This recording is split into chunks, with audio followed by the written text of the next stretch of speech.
person that's not a part of a clan, I've seen plenty of people in game with clan tags of, X. So I'm curious as to why that's the case. Well, so here's the thing, right? Like, I think they had some kind of clan split, because if you go look up X now on the clan listing, there's only one member left in the clan. Rip. And deletion was a hurricane tier clan on NA Right. in the clan battles season. So I assume that they just had leadership change, falling out. Who knows? I mean, it happens. People come and go. It's the nature of the beast. Yeah, that's the thing about clan battles. We've seen this already in several other clans as they self-destruct when they're fighting for that top score. It's very easy, clan battles kinds of exposes all of the little cracks, and they drive a gigantic stellinium-based wedge right through those cracks. It very much can. We've certainly, you and I have had long talks about some of the challenges that we've undergone in Kraken, and I know the Kraken leadership has had similar discussions amongst themselves. So it's definitely a challenge. No comment as part of that leadership. Oh, I know. But I mean, I guess my point to people listening is that just, if you think your clan is the only one that's struggling with clan battles and, No. and player burnout and everything, you're not, man. You're not. You talk to anybody across a lot of these competitive clans, certainly on NA, everybody is struggling with, I guess, player retention. There's just so much going on, so much. We jump from clan battles to rank to clan battles to rank. There's no breaks, and I know people are getting a little burned out. So yeah, it's real. I know you've, Zath, and I know I've tried to talk to some wargaming folks about it and see if maybe we can kind of make the point that this may not be necessarily healthy, but we'll see if any of that makes a difference. It's hard, right? Because the people that are behind this game, that put this awesome thing together, I know some of them are playing this, but I don't necessarily know that they're playing it as much as a lot of us. And that's the problem, is it's difficult for people to understand the level of burnout, the amount of focus that's required to rank out in a season and then switch to clan battles and then fight hard in Hurricane and then switch back to clan battles again and then go back to fighting hard again in clan battles and then go back to ranked again. And that's the tough part. And I think over time we're starting to get people to understand that, hey, if you burn out your top core group of players, what's left? Very much so. It's tough. It's a challenge, and it's when you talk to some of these wargaming guys, their argument is, well, no game ever died from too much content. And in fairness, they're not wrong, right?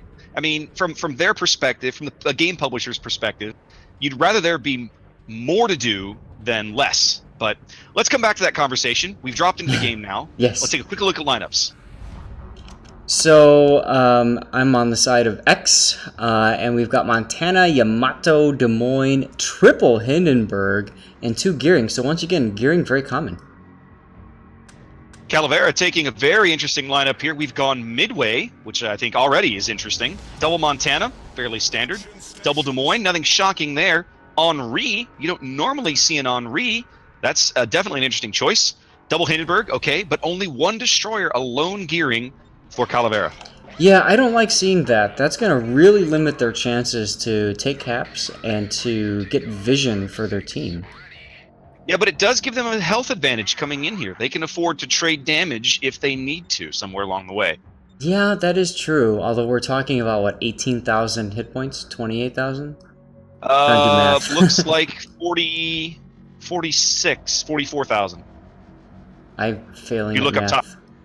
No, it should be 28,000. 549 to 577? I don't know. It doesn't matter. I'm at 585 to 541 is what mine shows. Of course, we're about to die, so. Ah, okay. Well, then what that means is that there's probably some people that are running Survivability Expert that we don't know. It is possible. Well, early deployments here. Calavera pushing very hard to the south. Like, not even looking at A, not even interested in A. Double Hindenburg headed down to C. The bulk of the fleet still to the east. Sorry, yeah, east of B as the Gearing looks like he's going to go work the bottom end of B. Probably ought to be spotted by planes. Yeah, it's interesting. So we have a BC push from X. However, we have a Hindenburg that's heading north as well, acting as a gatekeeper, kind of like what we saw last season or last weekend So that'll be exciting to see. Meanwhile, hey, Well, guess what? I'm flooding. ooh, pretty good strafe there from Calavera's carrier. As he ties up, he blows away one Hakuryu squadron and chasing the other one down here on the south end of B. Early air war going to the midway here on Islands of Ice. Calavera's gearing has now looped back out of B as somebody, one of y'all's gearings, is now into B clearly. There he is, spotted. Yeah, he waited a little bit Smoking. too long to smoke up there, and that I have a feeling he's going to take some shots. He's probably going to take some bombs. No, he's smart. He's moving around as Sea Raptor goes down. Finally. I think I missed one of the torps. I didn't take all 8 torps. I only took 5 or 7 or something. Anyway. Now, this is awesome. So the gearing, Fuzzy Collie here, is able to use his anti-air because the torpedo bombers from the carrier is spotting them. Genius. Well, those torpedo bombers look like they're going to be making a bit of a sacrifice. Calavera's midway fighters coming in and chasing them off. The thing is that by luring them in like this, now Fuzzy Collie can use his defensive fire and take out the fighters. I'm not sure he's using it, though. Possibly. Let's see. I don't see. It doesn't look like his AA is doing much work there. No, it doesn't. That's interesting. Calavera is sending a tremendous amount of firepower to C. All of their firepower basically is headed to C.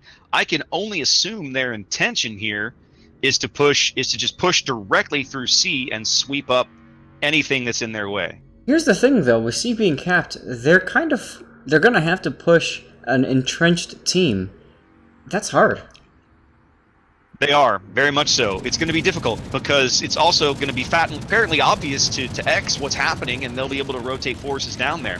They've clearly figured out by now that there's nobody up north. They've capped C because nothing can stop them, as the lone Calavera gearing now tries to get back into B. I presume now that the surviving destroyer there has now left the cap. But nope, look at he's this. still sitting in it. X has kept B, even though they're not getting points anymore. They're about to cap A, so they've got all 3 of the caps, and they have a significant advantage here in that they have to force the enemy team to push them. The air war continues over B in earnest as both teams vie for control. This is Nobody dangerous. really getting anywhere. So Fuzz just beached, but nobody's detecting him, so he's safe. Very lucky in that situation.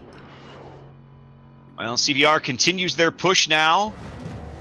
Mazepan's Hindenburg now into the bottom end of C, holding those points back, trying to flip it, but he's under focus fire as the only ship currently in the cap. Takama's Henry, following up right behind him, looks like he'll be on the edge of the cap shortly. As the gearing has doubled back. Who is that?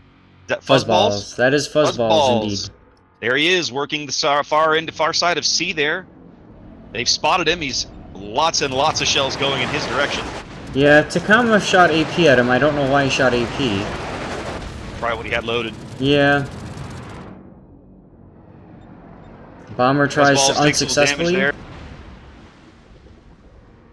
Now, what's interesting, you see this Montana Owner X here, Owner X up on the northern end of A, right? Like that's a great position for him. He's going to have amazing flank shots at these Calavera cruisers as they try to push through C. Yeah, I mean, noticing that they've indeed gone hard to C, that means that they can really focus on the southern push. And that's what I meant earlier about how, you know, CVR is forced to push into C cap, while the others, they can just position themselves however they want.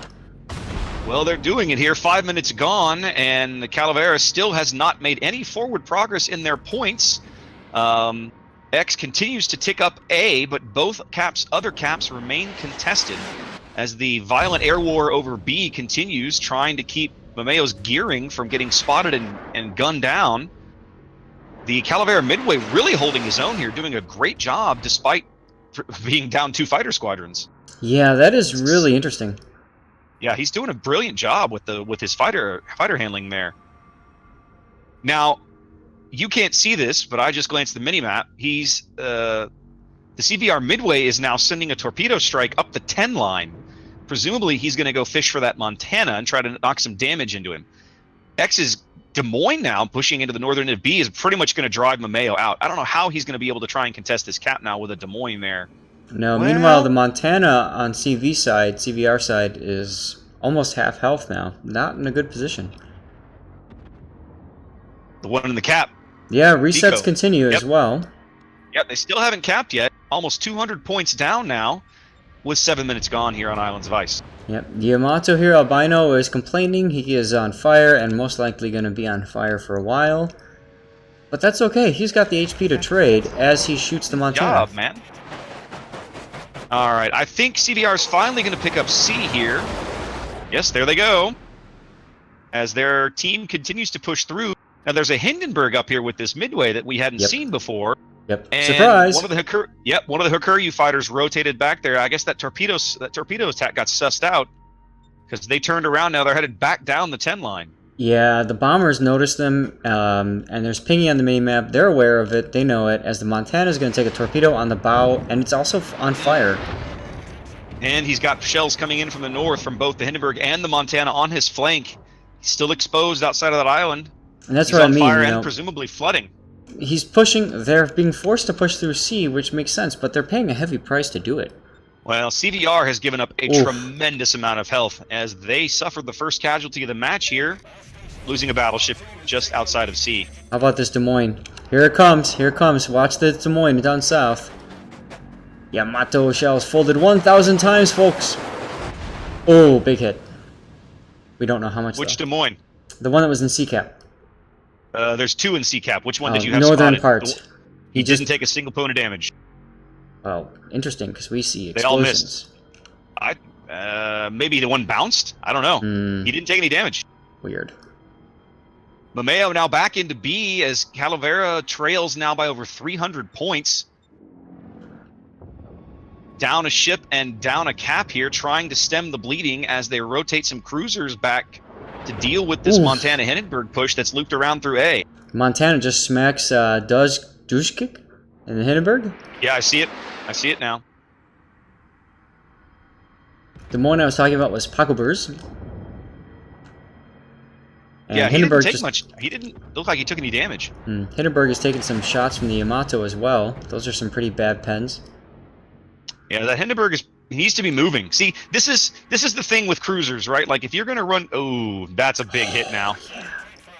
Duke repairing, but on less than 5,000 HP here, he needs to get unspotted, but that's going to be tough. They have no idea where the enemy gearings are. He's probably going to die here to these Yamato shells. Yep, there he goes. Gone. So this is the angle that our Montana has here. I mean, look at this. Look at these beautiful shots as they come in. Montana Hindenburg push around through A, coming down this 8 line here now, really giving Calavera a tough time. Paco trying to get into the bottom end of B, reversing now to avoid these torpedoes, but under consistent fire from something he can't see, that Hindenburg lobbing HE at him from way over on the 8 line. Yep, here comes the Yamato shells too. Auto shells coming in on Paco. A little bit of damage, 2-3K there. He's the lowest ship on the board, other than... Maximus down south. Yeah, as I said, Kilomaxim's Hindenburg way over on the 1 line. But I suspect Paco will be out here shortly. He's got both battles. He's pinned between both battleships. He really has nowhere good to run. As long as he's spotted, he's in trouble. Oh, there goes our death here. CVR bags their first kill to close the gap, but it's not much of a closure. They're still almost over 350 points behind. This is why it's so important to have control of the map and to have the caps. If things go the way they are, nobody dies on either side. 4 minutes and the match is over. 4 minutes. Indeed, match is over halfway gone now as CVR's gearing rotating back to at least get eyes on this Hindenburg and Montana crawling down the 8 line. I'm a little surprised that the Calavera Midway didn't try to get over there and put some eyes on him. Paco looks like he ducked too close to this island. I think he's going to be out here. There he goes. Hindenburg bags him. He was spotted somehow. Probably the gearing, hard to say, but Deletion doing a brilliant job of vision control, having all the vision they need exactly when they need it, and it is definitely paying off for them. Yeah, I'm not sure what this Yamato is trying to do. His guns are facing north, and there's really nobody he can shoot at north. But he is coming about. And he's got a broadside Hindenburg to shoot at. This is going to be gorgeous. What's interesting is that CVR has no eyes on him. We can't even see it. We can't see anybody over there but the Hindenburg. He's in smoke, so that would explain that a little bit. The gearing smoked him so he could turn? Yes. The smoke doesn't even render on my screen. That's really irritating. Get a better computer. No, I'm blaming you. So, Octavian, this is your fault. Calling it right now. Oh, rip. And you want to be a CC. Gearing about to get spotted over here on the 8 line. Hindenburg and Montana gunning for him here. He spent all game at B trying to hold back the points, but it's all been for naught here as CVR falls almost 500 points behind with 8 minutes to play. It's interesting the Yamato still hasn't bothered to open fire. And this does have Yamamoto on him, because I think that's the special flag. Maybe not. One destroyer strategy for CVR just not paying off here on Islands of Ice. Their sole destroyer now getting focused down all by himself. Literally, no planes, no support, nothing over here on the 8 line as he burns to death in smoke. Oh, there goes the Yamato. Boom. Down he goes. That puts X up to within 40 points of victory here. Game should be over momentarily unless CVR bags a quick kill that we don't see coming. There aren't really any vulnerable ships that I see. How about we just enjoy the beauty that is this game? Here comes X with the GG here. Ross CH's Montana taking more torpedoes there. Got a decent cross torp. Tell you what, the remain here. Did a wonderful job of taking his time, and it's paying off big. Oh. Here we go. Felician bagging game 1 here on Islands of Ice in this elimination round match in King of the Sea North America. Just like to point out, I came in second on the scoreboard. And where are you, Raptor? Oh, you're in 5th. Whatever.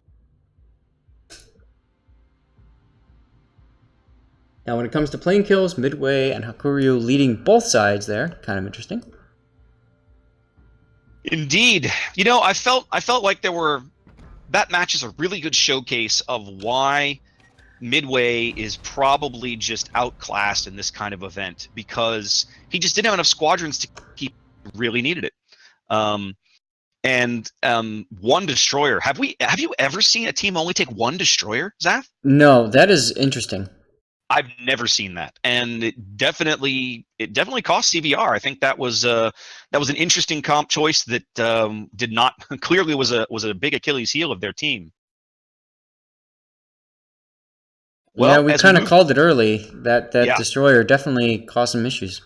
Well, he did a lot of work. He did a lot of good work in B, right? Dodging planes, dodging torps, staying unspotted when he could, but it was just too easy for the X guys to move a cruiser, radar cruiser in there, keep him spotted, do their thing, flip the Montana and the Hindenburg around. All they have to do is delay the push through C. Now they can give up C, right? They have a 2-cap lead still. All they have to do is inflict a lot of pain while they retreat from C, and that's exactly what they did. Great game plan by X. Absolutely. So, Raptor, very important question.